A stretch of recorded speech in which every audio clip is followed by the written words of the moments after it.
पालिकेचं विशेषतः महापौर उपमहापौर कॅबिनेट चेअरमन आणि सर्व गटनेते नगरसेवकांचा आभारी आहे. या महानगरपालिकेची यापूर्वी KSBPनं डेव्हलप केलेली या जागेमध्ये लोकनेते स्वर्गीय अजितदादा पवार यांचं पुतळा आणि त्यांचं स्मारक उभा करण्याचा निर्णय त्यांनी घेतला आणि आज ही जागा बघायला आम्ही आल्यानंतर खरोखर मनापासूनचा आनंद झाला. ही अतिशय उत्कृष्ट जागा आहे आणि या कोल्हापूर महाद्वार जे कोल्हापूर शहराचं आहे म्हणजे दक्षिणेकडून येणाऱ्या लोकांचं आणि विशेषतः VIP लोकांचं यामुळे दादांचं दर्शन त्यांना होईल.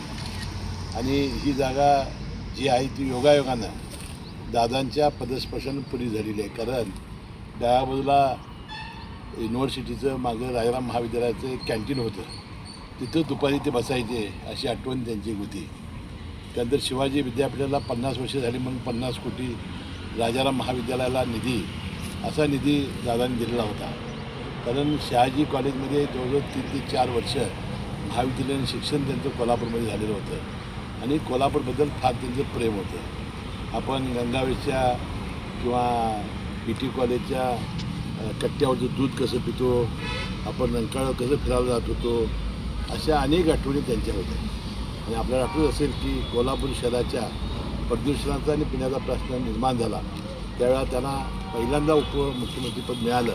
त्यावेळी शासकीय ग्राउंडवर आम्ही त्यांचा सत्कार केल्यानंतर त्यांनी सांगितलं होतं की मी थेट पाईपलाईन काळंबवाडी धरणातून आणण्याचा प्रयत्न करीन आणि ती केल्याशिवाय मी पवाराची अवलाद सांगणार नाही. त्यानंतर अनेक प्रश्न या विकासाचे IT साठी तरी 2-3दा तरी बैठका घेतलेल्या होत्या आणि कृषी विभागाची, आणि हा विभाग राष्ट्रवादीकडे असल्यामुळं त्यांनी त्यावेळा कृषीमंत्री कोकाटे साहेब असतील, कृषीमंत्री धनंजय मुंडे असतील यांची संमती मिळवून दिलेली होती.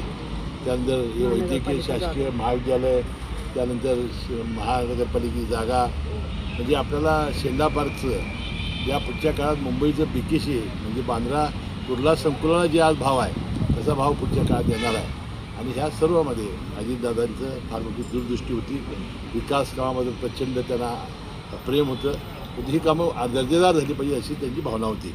वाटते अशा प्रकारचे स्मारक शासनाच्या सहकार्याने महानगरपालिका निश्चित उभारेल, त्याचा मेंटेनन्स चांगला ठेवेल आणि अजितदादांना अपेक्षित असलेलं आणि त्यांना अपेक्षित असलेल्या विकासाबाबतची त्यांची जी प्रचंड ध्यास होता तो पूर्ण करण्याचा प्रयत्न महानगरपालिका करेल अशी अपेक्षा व्यक्त करतो. गुढीपाडव्याच्या तमाम महानगरपालिकांना मी शुभेच्छा देतो आणि मला या ठिकाणी जागा बघायला बोलावल्याबद्दल त्यांची मी मनपूर्वक आभार मानतो.